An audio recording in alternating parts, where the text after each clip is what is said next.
और जो अंतिम पाद चतुर्थ पाद जिसका नाम कैवल्य पाद है, इस कैवल्य पाद में कैवल्य के स्वरूपों का वर्णन किया गया है। कैवल्य के उपयोगी चित्त और चित्त से संबंधित जितने भी समस्याएं और उनके समाधान हो सकते हैं, उन सभी का वर्णन सूत्रकार महर्षि पतंजलि जी ने इस कैवल्यपाद में किया है। कैवल्य का अर्थ है, जैसा कि कल बतलाया गया,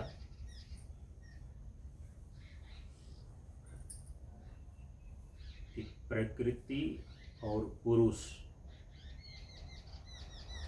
प्रकृति अर्थात त्रिगुणात्मक जड़ प्रकृति, पुरुष अर्थात चेतन आत्मा। यहाँ पर एक बात को ध्यान में रखनी चाहिए कि जो योग सूत्र के रूप में योग दर्शन है, यह प्रक्रिया भाग है, और सांख्य सूत्र के रूप में जो सांख्य दर्शन है, सांख्य सूत्रों की रचना तो महर्षि कपिल के द्वारा की गई है। तो दर्शन शास्त्र के क्षेत्र में आचार्यों के द्वारा ये बातें स्वीकृत की गई है कि सांख्य दर्शन और योग दर्शन दोनों की एक जोड़ी है, और दोनों की एक जोड़ी इसलिए है कि सांख्य सूत्र के रूप में जो प्राप्त सांख्य दर्शन है, यह सिद्धांत भाग है, और जो योग सूत्र के रूप में योग दर्शन है, यह प्रक्रिया भाग है। तो प्रकृति क्या है, पुरुष क्या है, जगत क्या है, आत्मा क्या है, सैद्धांतिक रूप से इन सारी बातों को सांख्य दर्शन के सिद्धांतों से समझना चाहिए। प्रकृति से विविक्त होकर के चेतन आत्मा अपने स्वरूप अवस्थिति का लाभ कैसे प्राप्त करता है, इस प्रक्रिया का मूल रूप से योग दर्शन वर्णन करता है। योग दर्शन में इसका प्रतिपादन किया गया है। इसीलिए दोनों ही दर्शनों की एक जोड़ी है, एक दूसरे के पूरक हैं। सिद्धांत भाग के रूप में सांख्य दर्शन है, और प्रक्रिया भाग के रूप में योग दर्शन है। तो सांख्य दर्शन सिद्धांत भाग में दो मौलिक अनादि तत्व माने गए हैं। एक है प्रकृति और दूसरा है पुरुष। तो प्रकृति का अर्थ है जो त्रिगुणात्मक प्रकृति है, सत्व रजस तमो गुणात्मिका प्रकृति अस्ति।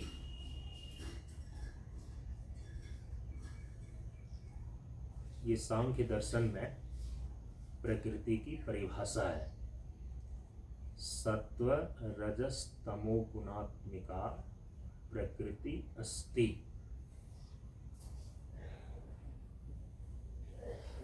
और पुरुष का अर्थ है चेतन तत्व आत्मा। सांख्य दर्शन में चेतन तत्व आत्मा को ही पुरुष शब्द से अभिहित किया गया है। कि जब प्रक्रिया भाग योग दर्शन में आते हैं तो यहाँ पर शब्द बदल जाता है। सांख्य दर्शन में जिसको प्रकृति कहा गया है उसी को योग दर्शन के अंदर बोलते हैं दृश्य। प्रकृति और प्रकृति के जितने भी प्रभेद हैं सांख्य दर्शन में, प्रक्रिया भाग योग दर्शन के अंदर उसकी दृश्य संज्ञा है और सिद्धांत भाग सांख्य दर्शन में जिस चेतन तत्व को पुरुष कहा गया है उसी पुरुष की संज्ञा प्रक्रिया भाग योग दर्शन में दृष्टा है। तो सांख्य दर्शन में जिस दो अनादि मौलिक तत्व को प्रकृति और पुरुष बोला गया उसी को योग दर्शन के अंदर दृष्टा और दृश्य बोला गया। प्रकृति की जगह पर दृश्य शब्द का प्रयोग किया गया है और पुरुष की जगह पर दृष्टा शब्द का प्रयोग किया गया है योग दर्शन में। इतनी बातें समझ करके रख लेनी चाहिए। हाँ, यह अलग बात है कि योग दर्शन में पुरुष विशेष के रूप में एक अतिरिक्त तत्व ईश्वर तत्व को स्वीकार किया गया है जो सांख्य दर्शन में ईश्वर तत्व का अलग से वर्णन नहीं किया गया। सांख्य दर्शन में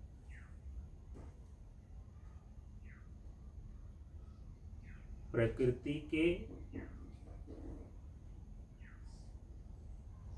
24 प्रभेद हैं और एक चेतन तत्व दृष्टा पुरुष है। तो सांख्य दर्शन में कुल मिलाकर के तत्वों की संख्या 25 निश्चित होती है।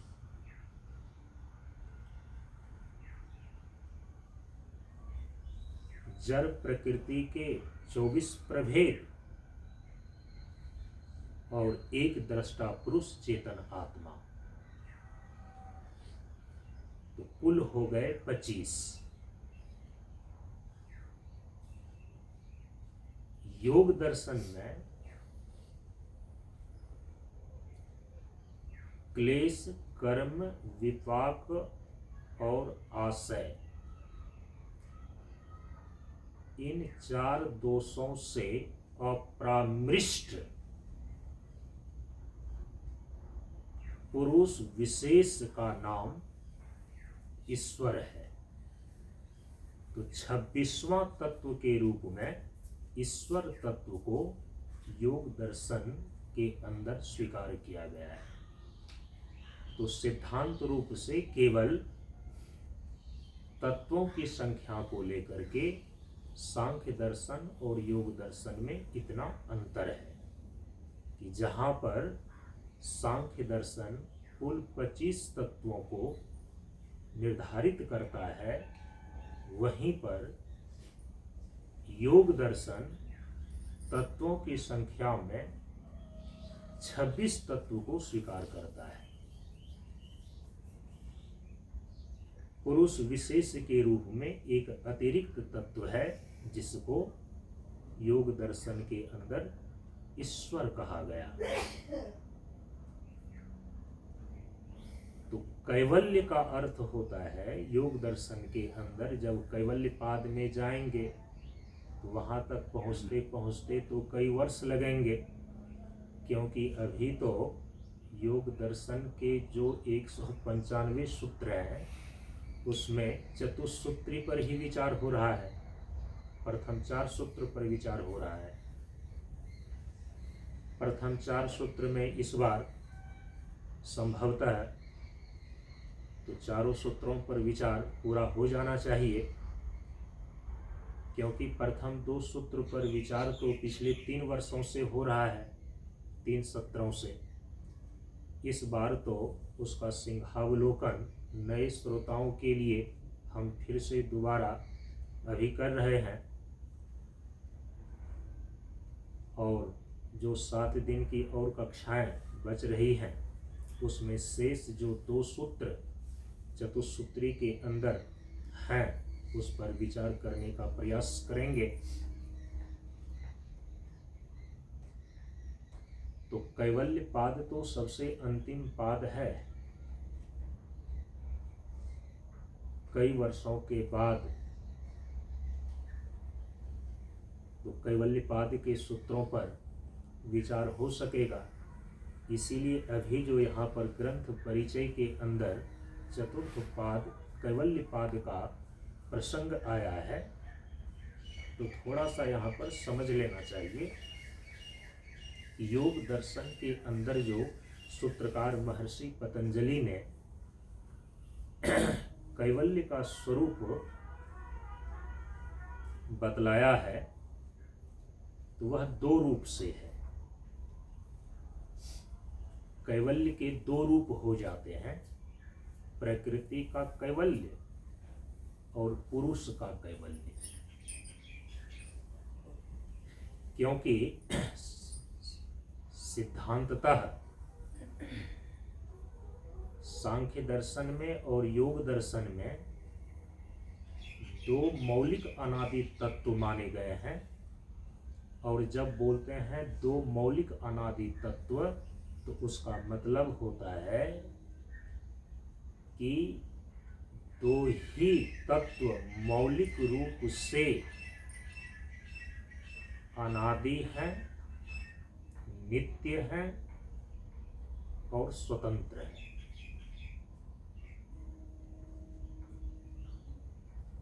प्रकृति भी अनादि है, नित्य है और स्वतंत्र है।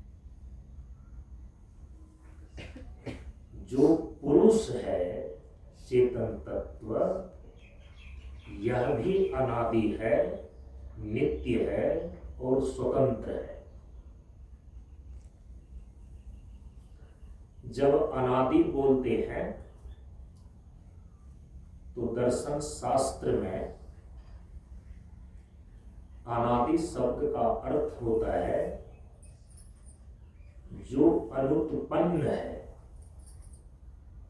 जिसकी किसी से उत्पत्ति नहीं हुई है, जिसका स्वयं ही अस्तित्व है, हम उसको बोलते हैं अनादि। अनादि माने अनुत्पन्न। नित्य का अर्थ होता है जिसका कभी भी नाश नहीं होता, जो अविनाशी है उसको बोलते हैं नित्य।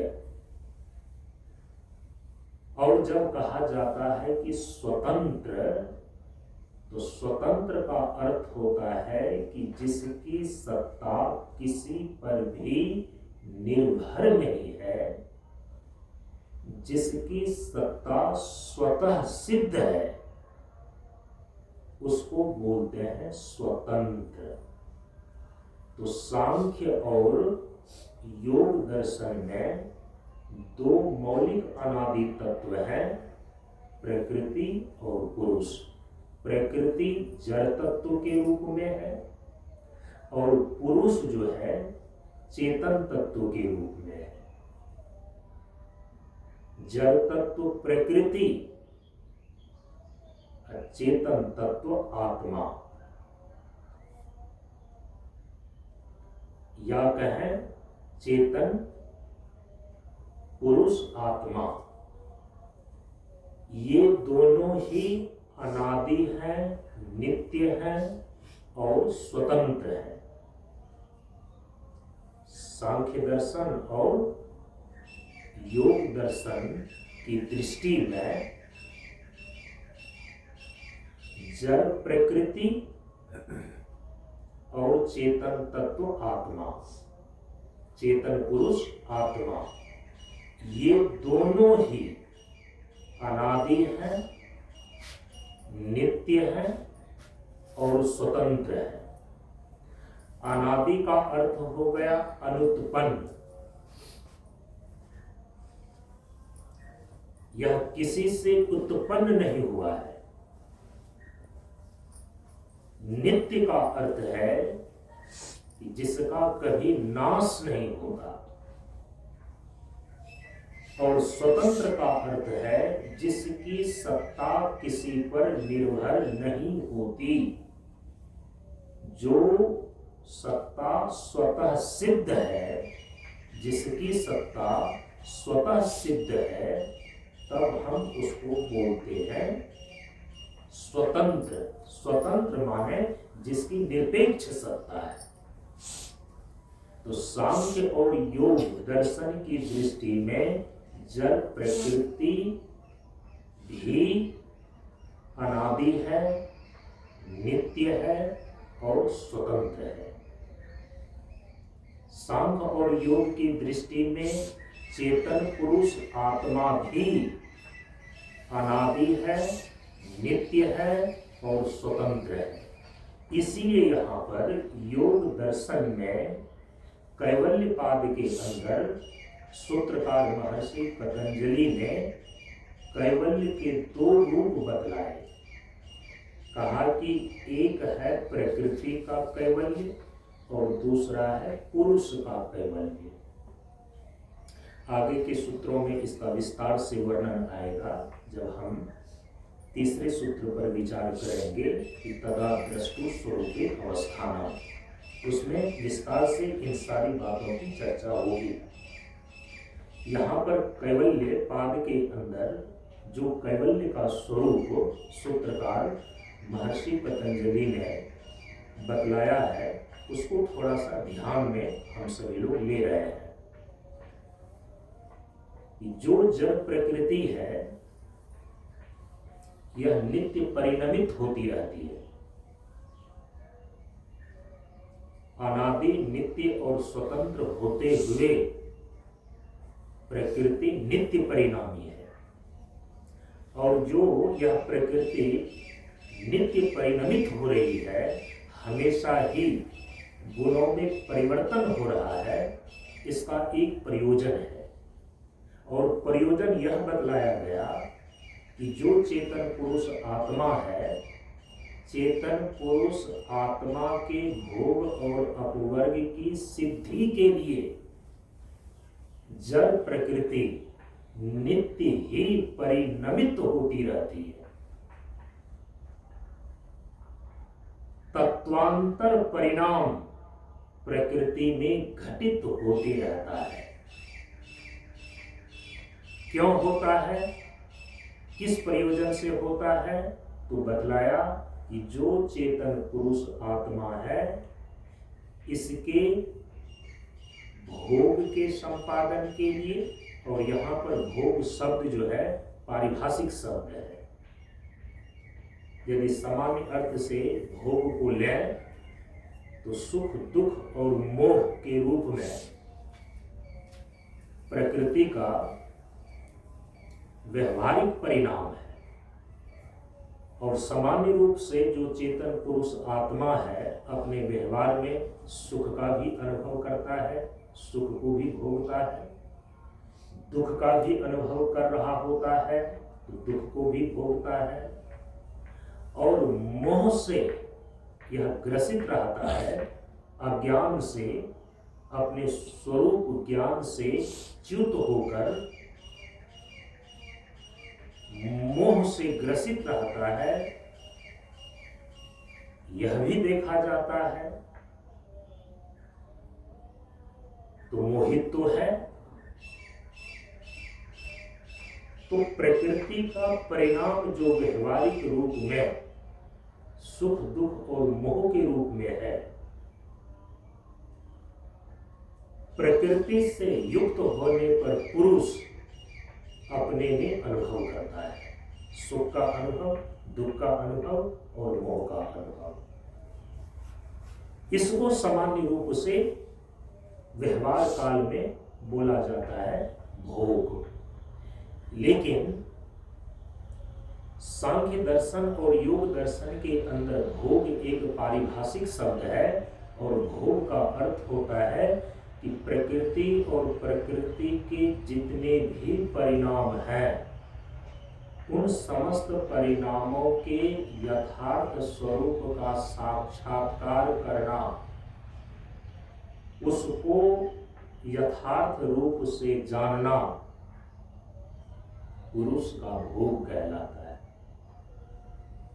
इस पर विस्तार से बाद में हम चर्चा करेंगे। प्रकृति और प्रकृति के जो 3 गुण हैं, उनके जितने भी परिणाम होते हैं, प्रकृति के गुणों के परिणाम से ही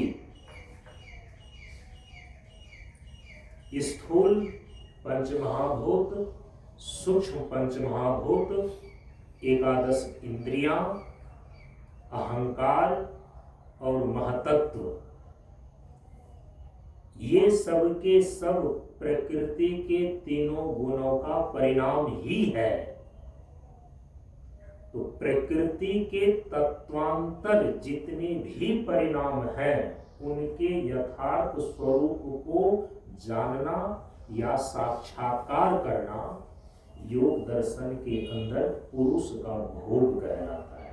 उसको बोलते हैं भोग। दूसरा है अपवर्ग। अपवर्ग का अर्थ होता है कि प्रकृति के परिणामों से विविक्त होकर जब चेतन पुरुष आत्मा अपने नित्य कूटस्थ स्वरूप में अवस्थित हो जाता है, जब यह सुख दुख और मोह के बंधन से मुक्त हो जाता है और अपने शुद्ध स्वरूप में ही अवस्थित रहता है, इस लाभ को बोलते हैं अपवर्ग की सिद्धि। तो प्रकृति में जो नित्य परिणाम हो रहा है, पुरुष के इसी 2 प्रयोजन को पूरा करने के लिए हो रहा है। पुरुष के भोग और अपवर्ग की सिद्धि के लिए, इस प्रयोजन को पूरा करने के लिए जड़ प्रकृति में नित्य परिणाम घटित हो रहा है। कब तक उस पुरुष के प्रति जड़ प्रकृति का यह परिणाम घटित होते रहेगा? बतलाया कि तब तक प्रकृति परिणमित होती रहेगी जब तक पुरुष का प्रयोजन पूरा नहीं हो जाता। माने जब तक चेतन पुरुष आत्मा भोग और अपवर्ग की सिद्धि नहीं कर लेता, माने प्रकृति और प्रकृति के सारे परिणामों को यथार्थ रूप से जानकर, साक्षात्कार कर, इससे विविक्त होकर अपने शुद्ध स्वरूप में अवस्थिति रूप अपवर्ग की सिद्धि नहीं कर लेता, तब तक जड़ प्रकृति पुरुष के प्रति नित्य परिणमित होती रहती है। कैवल्य इसी 2 स्थिति को लेकर के निर्धारित होती है, प्रकृति का कैवल्य और पुरुष का कैवल्य। कैवल्य पाद में इसी चीज को सूत्रकार महर्षि पतंजलि ने बतलाया है। प्रकृति के कैवल्य का अर्थ है कि जब पुरुष का भोग और अपवर्ग की सिद्धि का कार्य पूरा हो जाता है तो प्रकृति का अपने स्वरूप में लौट जाना प्रकृति का कैवल्य है।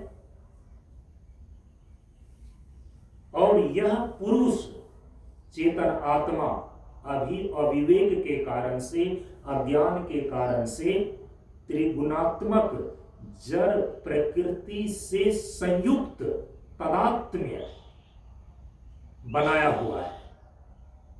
यथार्थ में प्रकृति और पुरुष का संयोग है नहीं। सांख्य दर्शनकार महर्षि कपिल भी इसी चीज को प्रकृति पुरुष विवेक के माध्यम से बतलाए हैं सांख्य दर्शन में। और योग दर्शन के अंदर दृष्टा दृश्य के विवेक पूर्वक सूत्रकार महर्षि पतंजलि ने योग दर्शन में भी इसी तथ्य को ख्यापित किया है कि जो चेतन पुरुष आत्मा है और जड़ प्रकृति है, दोनों का वास्तविक संयोग नहीं हुआ है और वास्तविक संयोग हो भी नहीं सकता। लेकिन अभी जो चेतन आत्मा की जीव अवस्था, जीव भाव, वर्तमान स्थिति है, अविवेक के कारण, स्वरूप अज्ञान के कारण, अपने यथार्थ स्वरूप में अवस्थिति न होने के कारण चेतन पुरुष आत्मा का जड़ प्रकृति के साथ संयोग बन गया है, जिसको कि गोस्वामी जी ने रामचरितमानस में कहा कि जड़ चेतन की ग्रंथि परी गई, यद्यपि मृषा छूटत कठिन। जड़ चेतन की ग्रंथि, ग्रंथि माने गांठ, गांठ माने बंधन। और किस प्रकार का बंधन है? तदात्म्य पत्ति रूप बंधन है, आध्यासिक संयोग बोलते हैं दर्शन शास्त्र की भाषा में। तो जड़ चेतन का एक आध्यासिक संयोग हो गया है नहीं वस्तुतः, लेकिन फिर भी अज्ञानता के कारण से और विवेक के कारण से यह आध्यासिक संयोग बन गया है। जैसे कि आप देखते हैं ना कि प्रचंड गर्मी जब पड़ रही हो और जहां बालू का ढेर है नदी के किनारे या रेगिस्तान में, प्रचंड गर्मी पड़ने पर दूर से दिखाई देता है कि बालू की रेत पर, बालू की ढेर पर पानी बह रहा है, जबकि वहां पर पानी होता नहीं है। इसीलिए गोस्वामी जी कह रहे हैं कि जड़ चेतन की ग्रंथि यद्यपि मृषा, ये है झूठी, ये है मिथ्या, वास्तविक गांठ बनी नहीं है, लेकिन अविवेक के कारण से आध्यासिक संयोग हो गया है, जिसको बोलते हैं बंधन। यद्यपि मृषा छूटत कठिनाई, यदि ये आध्यासिक संयोग, कल्पित संयोग, मिथ्या बंधन झूठी है, तो क्या ये आसानी से छूट जाता है? कहा कि छूटत कठिनाई, आसानी से नहीं छूटता है, लेकिन आध्यासिक होने के कारण से इसका छूटना अवश्यंभावी है। ये अवश्य ही छूट जाता है, लेकिन कठिनता से छूटता है। आप विवेक करेंगे, आप साधना करेंगे, महापुरुषों के सानिध्य में रह करके प्रामाणिक विचार करेंगे, प्रकृति के स्वरूप का और चेतन तत्व आत्मा के स्वरूप का ठीक ठीक ढंग से सम्यक विवेक करेंगे, तो जो माना गया, बनाया गया या अज्ञानता के कारण से पैदा किया गया, ये आध्यासिक संयोग है, बंधन है, गांठ है, जड़ चेतन की ग्रंथि है, ये छूट जाती है, टूट जाती है। तो जब ये आध्यासिक संयोग चेतन पुरुष आत्मा का छूटता है, टूटता है, प्रकृति से यह विविक्त हो जाता है, जब प्रकृति से जो तदात्म में क्या हुआ है, जिसके कारण से देह को लेकर के देहासक्ति, संसार के विषय को लेकर के विषयासक्ति और गुण के परिवर्तन को लेकर के अपने भीतर चित्त में वृत्ति का परिणाम कभी काम के रूप में, कभी क्रोध के रूप में, कभी लोभ के रूप में, इत्यादि इत्यादि जो द्वंद्वात्मक अनुभूतियां अभी हो रही है, इन सारे द्वंद्वों से वह मुक्त हो जाता है। प्रकृति के आध्यात्मिक संयोग से ज्यों ही चेतन पुरुष आत्मा छूटा, जब प्रकृति से विविक्त हुआ और अपने ही शुद्ध स्वरूप में आकर के अवस्थित हो गया, तो इसी अवस्था को कहा गया पुरुष का कैवल्य। तो कैवल्य के हो गए दो रूप। कैवल्य माने केवल अपने आप में हो जाना। प्रकृति पुरुष के भोग और अपवर्ग की सिद्धि के लिए नित्य परिणमित हो रही है, ये भी अपने कार्य में लगी हुई है, ये निवृत्त नहीं हुई है, इसका भी कैवल्य होना है। इसका कैवल्य कब हो जाता है? जिस प्रयोजन से यह प्रवृत्त हो रही है, प्रकृति जिस प्रयोजन को पूरा करने के लिए यह परिणमित हो रही है, वो प्रयोजन ज्यों ही पूरा हुआ, प्रयोजन क्या है? पुरुष के भोग और अपवर्ग को सिद्ध करना। तो जिस समय पुरुष के भोग और अपवर्ग की सिद्धि हो जाती है तो प्रयोजन पूरा हो गया, तो उसी समय प्रकृति वापस लौट करके अपने स्वरूप में बैठ जाती है। तो प्रकृति का अपने प्रयोजन को पूरा करके, पुरुष के प्रयोजन को पूरा करके, पुरुष के भोग और अपवर्ग को सिद्ध करके अपने स्वरूप में लौट जाना, ये प्रकृति का कैवल्य है। और पुरुष का कैवल्य है कि जब पुरुष विवेक के द्वारा, अपनी विवेक ख्याति के द्वारा, जब जड़ प्रकृति से विविक्त होकर के अपना आध्यात्मिक संयोग समाप्त कर लेता है और अपने ही स्वरूप में आकर के अवस्थित हो जाता है, तब इसको बोलते हैं पुरुष का कैवल्य। तो प्रकृति का अपने स्वरूप में लौट जाना प्रकृति का कैवल्य, और पुरुष का अपने स्वरूप में अवस्थित हो जाना पुरुष का कैवल्य। इस प्रकार से कैवल्य के इन दो स्वरूपों का वर्णन कैवल्य पाद में किया गया है।